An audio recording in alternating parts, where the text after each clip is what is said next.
দৈনিক কালবেলা একটা নিউজ প্রকাশ করছে, যেখানে বলা হয়েছে যে সিরিয়া কি তুরস্ক দখল করে নিবে কিনা, এই টাইপের একটা নিউজ।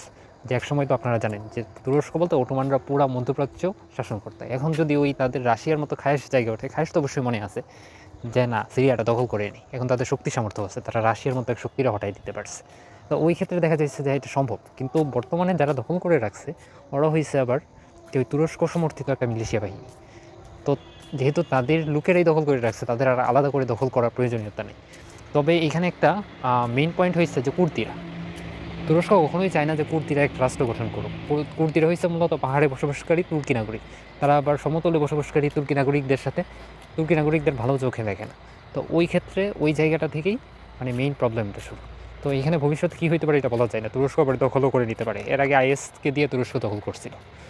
হ্যাঁ, আইএসের কাছে, আইএসের তেল বিক্রি করতো তুরস্কের কাছে, আবার চিকিৎসা নিত ইসরায়েলের কাছ থেকে। এই ভিডিওগুলো আপনার ইউটিউবে পাবেন।